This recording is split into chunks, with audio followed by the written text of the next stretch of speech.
കാണൂ പരസ്യരഹിതമായ ഏറ്റവും പുതിയ എപ്പിസോഡുകൾ. ചെയ്യാത്ത കുറ്റത്തിന് എന്തിനാ ഏടത്തി പഴി കേൾക്കുന്നത്? ഞാൻ ചെയ്ത തെറ്റിനും ഏടത്തി അനുഭവിക്കണ്ട. നീ എന്ത് തെറ്റാ ചെയ്താകിൽ?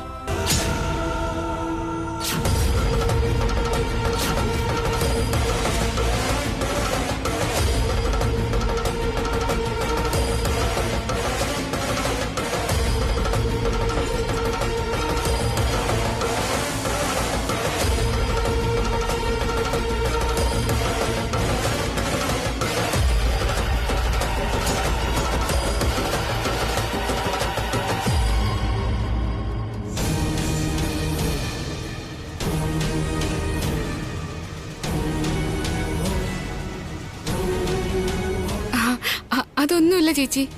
നിങ്ങൾ എന്നോട് മറയ്ക്കാൻ തുടങ്ങിയല്ലേ? ഇല്ല ചേച്ചി. എന്നോട് പറയാൻ പറ്റാത്ത കാര്യോ? ഞാൻ അത്ര പെട്ടെന്ന് മൂന്നാമതൊരാളായോ? അറ്റ്ലീസ്റ്റ് ഭാവന എടുത്തോടെങ്കിലും ഒന്ന് പറയാ എടുത്തി.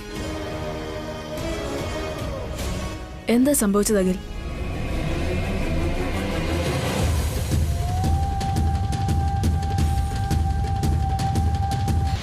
നിങ്ങള് ഞങ്ങളുടെ അഖിലിന്റെ കോളറിൽ പിടിച്ചിട്ട് വെട്ടുന്ന് പറഞ്ഞ് ഭീഷണിപ്പെടുത്തുവാണോ? ഞങ്ങളെ കയ്യിൽ നിന്ന് 5 ലക്ഷം രൂപ വാങ്ങിയിട്ട് തരാതെ അവൻ പറ്റിച്ചു നടക്കുകയാണ്. ഇവരുടെ കയ്യിൽ നിന്ന് എന്തിനാ നീ 5 ലക്ഷം രൂപ വാങ്ങിയേ? എന്റെ ഫ്രണ്ടിനൊരു അത്യാവശ്യം വന്നപ്പോ ഞാൻ ഇവരുടെ കടം വാങ്ങിയത്. ഷുവർട്ടിക്ക് സൈൻ ചെയ്ത് കൊടുക്കുകയും ചെയ്തു. നിങ്ങളുടെ പണമൊന്നും നഷ്ടപ്പെടില്ല. ഞാൻ നിങ്ങൾക്ക് തരും. 3 ദിവസത്തിനകം തരും.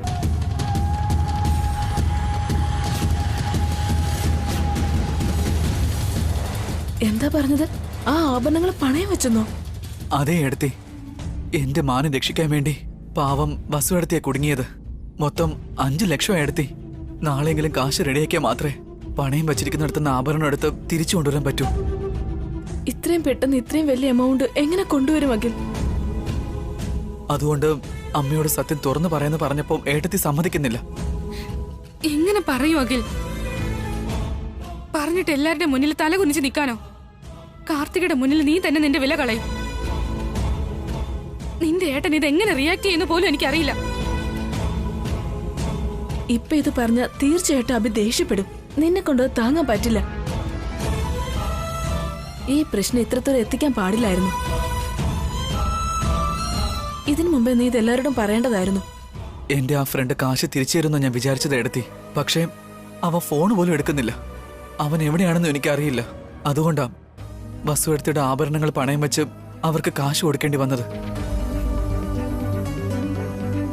നീ ചെയ്തത് നല്ല കാര്യമാ വസു. പക്ഷെ നീ അതിനടുത്ത വഴി തെറ്റിപ്പോയി. അറ്റ്ലീസ്റ്റ് അബിയോടെങ്കിലും നിനക്ക് പറയായിരുന്നു. ഇപ്പോഴും അങ്ങനെ സമയം വൈകിട്ടൊന്നുമില്ല. അമ്മയോട് പറഞ്ഞേക്കാം. എന്നെ അമ്മ എന്ത് വേണമെങ്കിലും പറഞ്ഞോട്ടെ. എന്ന വസു എടുത്തേക്ക് പ്രശ്നം ഉണ്ടാവരുത്. ഞാൻ പറയാൻ പോവാ. പ്ലീസ് എടുത്തി, എന്നെ തടയല്ലേ. നീ അമ്മയോട് പറയരുത്. എന്നെ കൊണ്ട് സത്യം ചെയ്യ്.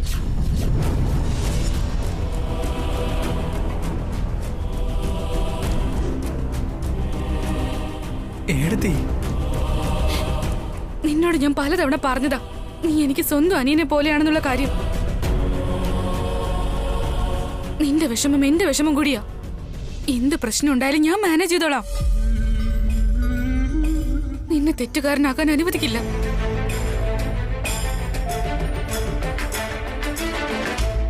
ഇപ്പൊ തന്നെ എടുത്തി ഈ വീട്ടിൽ ഒരുപാട് അപമാനം സഹിച്ചോണ്ടിരിക്കയല്ലേ. ഇനിയിപ്പോ ഞാൻ കാരണം ബുദ്ധിമുട്ടണോ എടുത്തി? എനിക്ക് ഉണ്ണി എങ്ങനെയാണോ അതുപോലെയാണ് നീയും അഖിൽ. ഞാനുള്ളപ്പോ നീ ഒരിക്കലും കഷ്ടപ്പെടില്ല. നീ ഈ വീട്ടിൽ വരുന്നതിന് മുമ്പ് അബിക്ക് വേണ്ടി അഖിലിന് വേണ്ടി ഞാനും ചെറിയ ചെറിയ കാര്യങ്ങൾ ചെയ്തിട്ടുണ്ട് വസു. പക്ഷെ ഇത്രയും വലിയൊരു കാര്യം ഞാൻ ഇതുവരെ ചെയ്തിട്ടില്ല. ശരിക്കും നിന്റെ നല്ല മനസ്സാ. പക്ഷേ ഈ പ്രശ്നത്തിൽ നമ്മൾ എങ്ങനെ പുറത്തു വരുന്നത്? നാളെ പൂജയിൽ ആഭരണങ്ങൾ വെച്ചില്ലെങ്കിൽ അമ്മ എന്ത് തീരുമാനം എടുക്കുമെന്ന് ആലോചിക്കുമ്പോൾ തന്നെ പേടിയാവുന്നു. ദൈവമുണ്ട് ചേച്ചി, എന്തെങ്കിലും ഒരു വഴി കാണാതിരിക്കില്ല. ഇപ്പൊ ഈ വിധി വരുത്തിയത് ആ ദൈവം തന്നെയാ. ആ ദൈവത്തിന്റെ പൂജയ്ക്ക് ആഭരണങ്ങൾ വേണ്ടത്. എങ്ങനെ കൊണ്ടുവരും വസു നീ? അറിയില്ല ചേച്ചി. പക്ഷെ അഖില തെറ്റുകാരനാവരുത്. അത് മാത്രം ഞാൻ ആഗ്രഹിക്കുന്ന.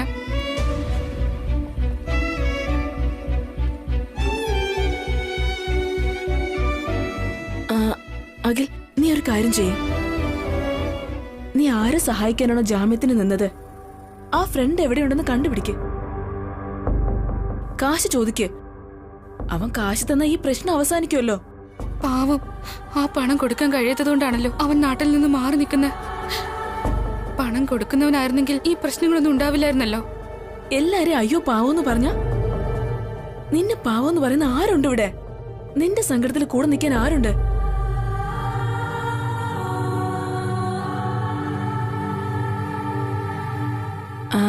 ഏട്ടൻ ഓഫീസിൽ നിന്ന് വന്ന ശേഷം ഏട്ടനോട് കാശ് അറേഞ്ച് ചെയ്യാൻ പറ്റുമോ ഞാൻ ചോദിച്ചു നോക്കാം. അഖിൽ, നീ നിന്റെ ഫ്രണ്ട് എവിടെയുണ്ടെന്ന് കണ്ടുപിടിക്കാൻ നോക്ക്. ശരി ഏടത്തി. വേറെന്തെങ്കിലും വഴിയുണ്ടോന്ന് കൂടി നോക്കാം.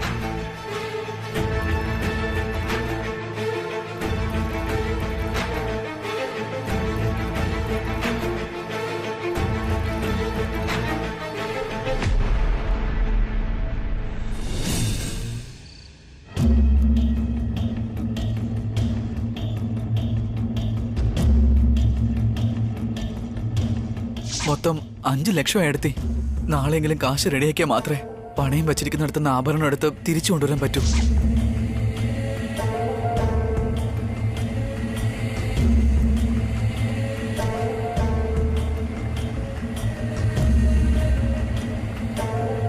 ഭാവനെ,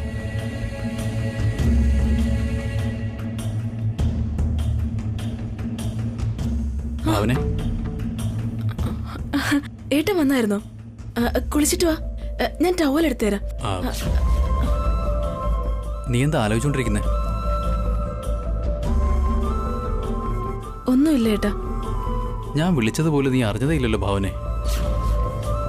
ഒന്നുമില്ലെന്ന് പറഞ്ഞാൽ എങ്ങനാ? എന്താ കാര്യം പറ.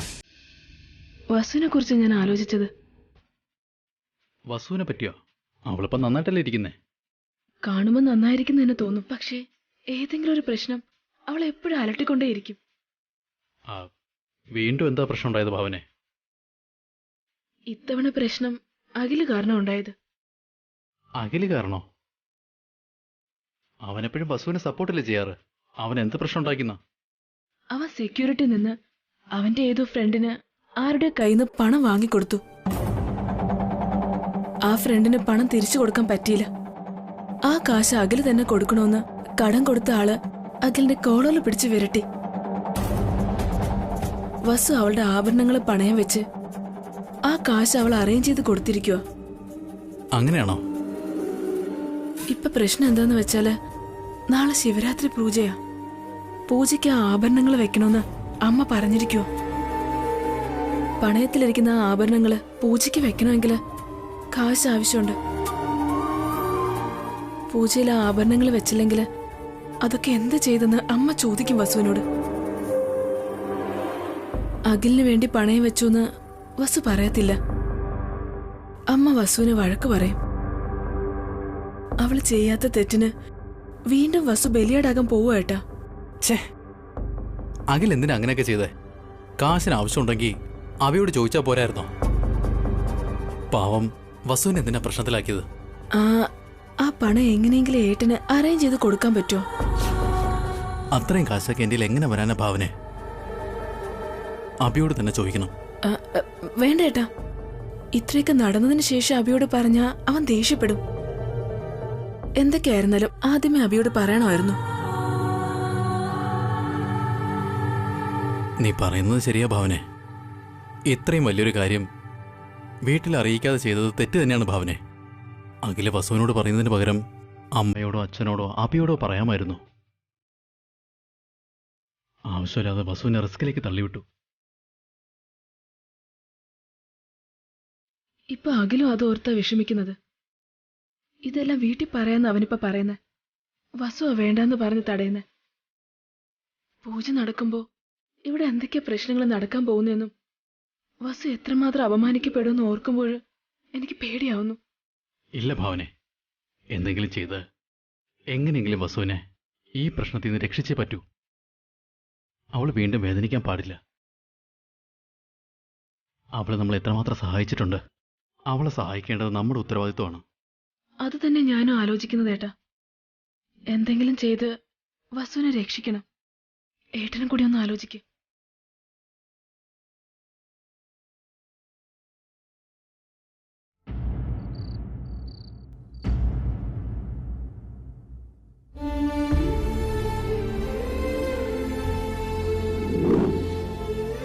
ഞാൻ കാരണം പാവം വസുവെടുത്തിയ വഴക്ക് കേൾക്കുന്നേ. നാളെ തന്നെ ആഭരണം തിരികെ കൊണ്ടുവന്നില്ലെങ്കിൽ വസുവെടുത്ത് ഞാൻ കാരണം ഇനിയും പഴി കേൾക്കേണ്ടി വരും. അമ്മ ഇതിന് എന്ത് തീരുമാനം എടുക്കുമെന്നും അറിയില്ല. ഇന്ന് വസുവേട്ടത്തിക്ക് അമ്മ വെറും ട്രെയിലർ മാത്രമാണ് കാണിച്ചു കൊടുത്തത്. നാളെ ഉറപ്പായിട്ടും ഫുൾ സിനിമ കാണിച്ചു കൊടുക്കും. രാവിലെ തന്നെ ഷോ ആരംഭിക്കും. Premiere show. ഫുൾ എൻജോയ്മെന്റ് ആയിരിക്കും. അഖിൽ മൈ ഹബി. മാറ് കാർത്തിക. എന്താ മിസ്റ്റർ, പ്രിയപ്പെട്ട ഭാര്യ വന്ന് നിൽക്കുകയല്ലേ, അപ്പൊ ഇങ്ങനെ തള്ളി വിടുവാണോ? Please Karthika, leave me alone. എന്തിനാ ഇപ്പൊ ദേഷ്യപ്പെടുന്നേ? നിനക്കത് പറഞ്ഞാ മനസ്സിലാവില്ല. നീ പോയേ. പറഞ്ഞ എനിക്ക് എന്താ മനസ്സിലാവില്ലേ? എന്റെ മൂഡ് ശരിയല്ലെന്ന് പറഞ്ഞില്ലേ, പിന്നെ എന്തിനാ എന്നെ ബുദ്ധിമുട്ടിക്കുന്നെ? എന്താ മൂഡ് ശരിയല്ലാത്തെ? എന്തു പറ്റി? എന്റെ വേദന ഞാൻ അറിഞ്ഞാ മതി, നീ എന്തിനാ അറിയണം? ഞാൻ അറിയാതെ എന്ത് വിഷമോ നിനക്ക് അഖിൽ? പറഞ്ഞിട്ടല്ല, കണ്ടറിഞ്ഞ് മനസ്സിലാക്കണം നീ. നിന്റെ ഫ്രസ്ട്രേഷൻ എന്താണെന്ന് എനിക്ക് മനസ്സിലാവുന്നില്ല. ഹണിമൂൺ ക്യാൻസൽ ആക്കിയതിന് സത്യം പറഞ്ഞാൽ ഞാനാ നിന്നോട് ദേഷ്യപ്പെടേണ്ടേ. നീ ആണെങ്കിൽ എന്നോട് ദേഷ്യപ്പെട്ടോണ്ടിരിക്കുക. നീ എന്നാ ഞാൻ പറയുന്നത് കേട്ടിട്ടുള്ളത്? നീ പറഞ്ഞ ഞാൻ കേൾക്കണം, അങ്ങനെയല്ലേ? പ്ലീസ് എന്റെ കാർത്തിക, നിന്നോട് വഴക്ക് കൂടാനുള്ള മൂഡിലല്ല ഞാൻ. Please leave me alone. ഓ, അന്ന് എന്നോട് ആഭരണം ചോദിച്ചില്ലേ? ഞാൻ തരാത്തോണ്ടുള്ള ദേഷ്യമാണല്ലേ? അല്ലെങ്കിൽ ഞാൻ എന്റെ ആഭരണം നിനക്കെന്തിനാ തരുന്നേ? തർക്കിക്കാൻ നിൽക്കണ്ടെന്ന് പറഞ്ഞ മനസ്സിലാവില്ലേ? ഇപ്പൊ നീ പുറത്തേക്ക് പോയേ. ഇത് നമ്മുടെ ബെഡ്റൂമാണ്. ഇവിടെ നിനക്ക് എത്ര അവകാശമുണ്ടോ അത്ര അവകാശം എനിക്കും ഉണ്ട്. നിനക്ക് മാത്രമല്ല, എനിക്കും കുറച്ച് പീസ് ഓഫ് മൈൻഡ് വേണം. ഓക്കെ ഓക്കെ, ഞാൻ തന്നെ പുറത്തേക്ക് പോക്കോളാം. എന്തു പറ്റി? ഇവനെന്തിനാ എത്രയും വിഷമായിട്ടിരിക്കുന്നത്?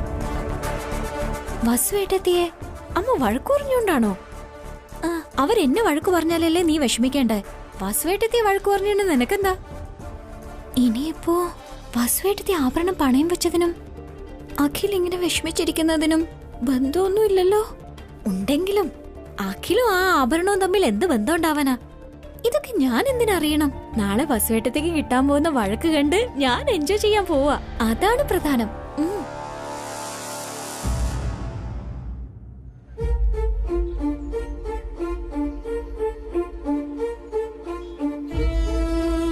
നാളെ ആകുമ്പോഴേക്കും ഇത്രയും പൈസ ഞാൻ എവിടെന്നാ കൊണ്ടുവരിക?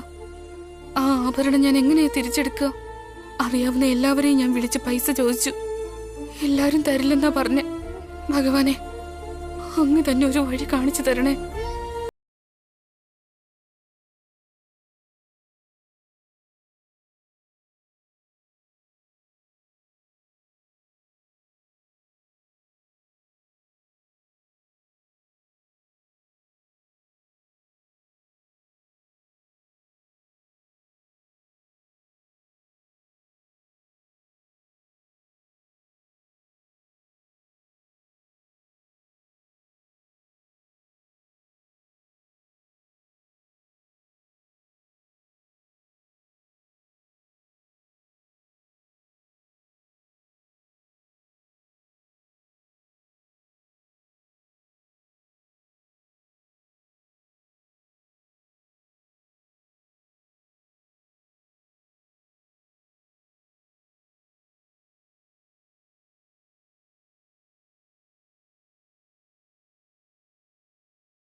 വസുന്ധര, താനും കൂടി കഴിക്കാനിരിക്കുക.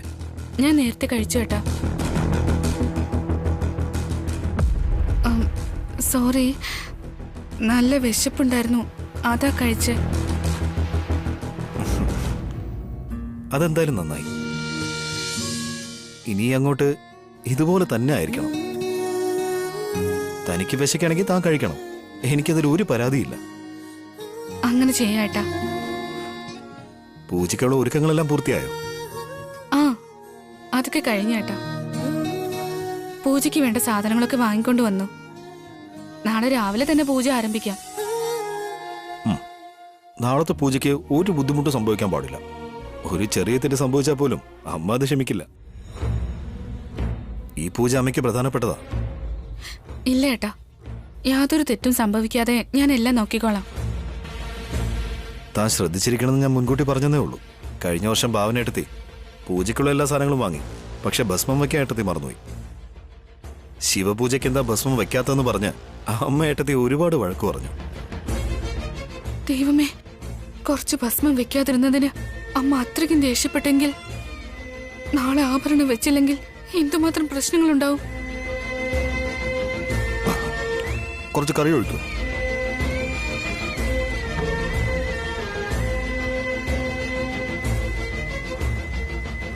വസുന്ധര, എന്താ ഏട്ടാ? എന്താ ഇങ്ങനെ ആലോചിക്കുന്നത്? ഏട്ടന് തൈര് ഒഴിക്കട്ടെ? തൈരല്ല ചോദിച്ചേ, കറിയാ ചോദിച്ചേ. സോറി, ഞാൻ തൈരെന്ന് വിചാരിച്ച ഏട്ടാ.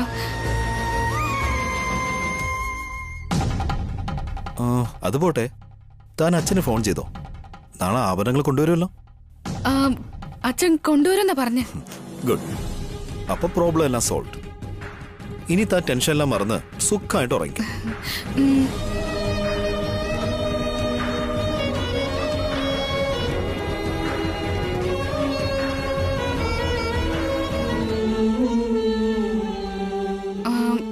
ഏട്ടൻ പൊയ്ക്കോ, ഞാൻ ഇതെല്ലാം എടുത്തു വെച്ചിട്ട് വരാം.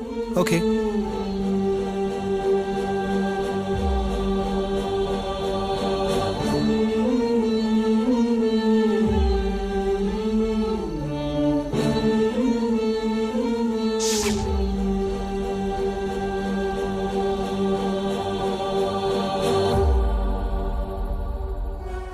ഭഗവാനെ, നാളത്തെ ശിവപൂജയ്ക്ക് ആഭരണങ്ങളെല്ലാം ആവശ്യമാണ്. പക്ഷെ അതൊന്നും എന്റെ കയ്യിൽ ഇപ്പൊ ഇല്ല.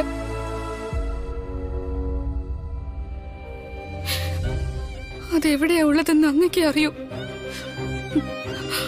ആ ആഭരണം തിരിച്ചെടുക്കാനുള്ള മാർഗം എനിക്ക് അറിയില്ല ഭഗവാനെ. ഞാൻ അങ്ങിലാണ് വിശ്വാസം അർപ്പിച്ചിരിക്കുന്നത്. എന്തെങ്കിലും ഒരു വഴി കാണിച്ചു താ സ്വാമി. എന്നെ ഈ അവസ്ഥയിൽ നിന്ന് എങ്ങനെയെങ്കിലും രക്ഷിക്കണം. നാളത്തോടു കൂടി എന്റെ ജീവിതത്തിൽ ഇനി എന്തൊക്കെ മാറ്റങ്ങളാ ഉണ്ടാകാൻ പോകുന്നതെന്ന് ആലോചിക്കുമ്പോ പേടിയാവുക.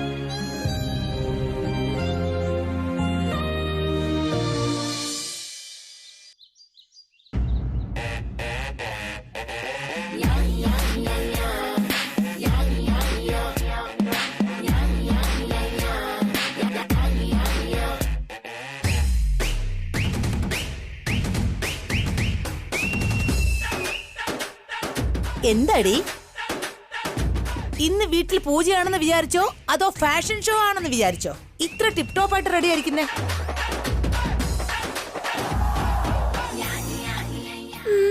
ആന്റിയെ കണ്ടാ ഒട്ടും ഒരുങ്ങിയതായിട്ട് തോന്നുന്നില്ല. എന്നെക്കാളും ഗ്ലാമർ ആയിട്ടുണ്ട്. അപ്പോ എന്നെ കാണാൻ നല്ല ഭംഗിയുണ്ടല്ലേ? ഇപ്പൊ കണ്ട ഒരു 10-20 വയസ്സ് കുറഞ്ഞതുപോലെയുണ്ട്. ആണോ? നോക്കട്ടെ, ഇങ്ങോട്ട് മാറിക്കേ. ഡേ, ഇങ്ങോട്ട് മാറി നിക്കടി.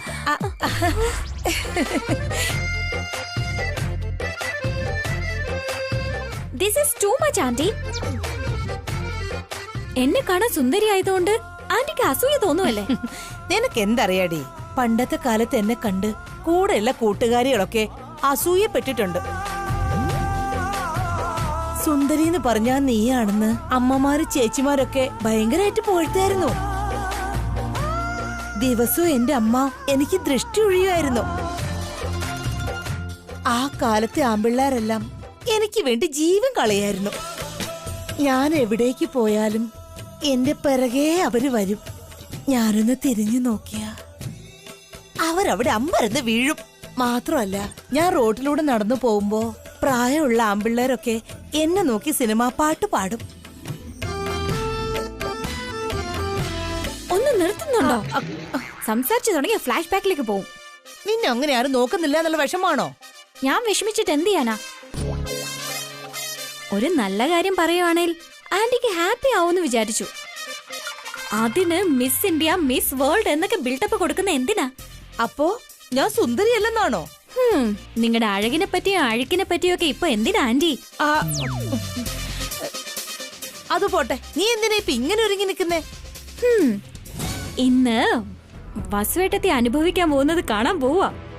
പണയം വെച്ച ആഭരണം തിരിച്ചെടുക്കാൻ പറ്റാതെ, അതിനെ വീട്ടിലേക്ക് കൊണ്ടുവരാൻ പറ്റാതെ, ആ കാര്യത്തെ വീട്ടിൽ അറിയിക്കാൻ പറ്റാതെ വസുവേട്ടത്തി നരകവേദന അനുഭവിക്കാൻ പോവാ.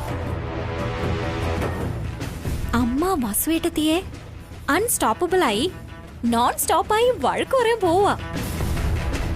അതെല്ലാം കാണുന്നുണ്ടെങ്കിൽ ഇത്രയെങ്കിലും മേക്കപ്പ് ആവശ്യമുള്ളതല്ലേ? അതെ, അതുകൊണ്ടാ ഞാനും ഇങ്ങനെ റെഡിയായത്. ഇന്ന് നിന്റെ അമ്മായി വസുവിനെ വീട്ടിൽ നിന്ന് പുറത്താക്കുന്നത് ഉറപ്പാ. ഈ ശിവരാത്രി വസുവിന്റെ ജീവിതത്തിലെ കാളരാത്രി ആവാൻ പോവുക. അത് വേണ്ടതാ ആന്റി. വസുവേട്ടത്തിയുടെ ദേഷ്യവും അഹങ്കാരവും എല്ലാം അവസാനിക്കണോ ആന്റി? നമ്മുടെ മുൻപില് അടങ്ങി ഒതുങ്ങിയിരിക്കണം. നമ്മളായിരിക്കണോ ഹൈലൈറ്റ് ആകേണ്ടത്? അതുകൊണ്ടല്ലേ മോളെ ഞാൻ ഇങ്ങനെയൊക്കെ പ്ലാൻ ചെയ്തത്. ഭഗവാന്റെ കരുണ കൊണ്ട് ഇന്ന് നമ്മുടെ പ്ലാൻ സക്സസ് ആയി. വസുവിനെ വീട്ടിൽ നിന്നും പുറത്താക്കിയ മനസ്സിനൊരു ആശ്വാസം കിട്ടൂടി. സമാധാനത്തോടെ ഉറങ്ങുകയും ചെയ്യാം. എന്താ ഇത്? ഉറങ്ങണമെന്നോ? ശിവരാത്രിയുടെ അന്ന് ആരെങ്കിലും ഉറങ്ങുമോ? നമുക്കൊരു ദിവസത്തെ ഉറക്കം മുടങ്ങും. അവക്ക് ജീവിതകാലം മുഴുവൻ ഉറക്കം കാണില്ല. ഓം നമ ശിവായ.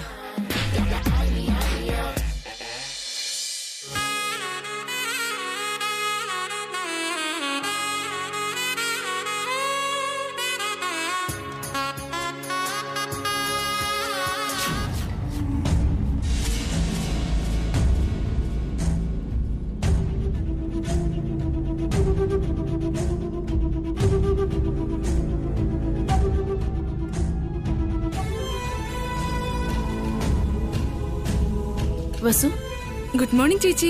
ഹാപ്പി ശിവരാത്രി. എന്താ വസു ഇത്ര ഹാപ്പി ആയിട്ടിരിക്കുന്ന? 5 ലക്ഷത്തിന് നീ എന്താ ചെയ്യാൻ പോകുന്നത്?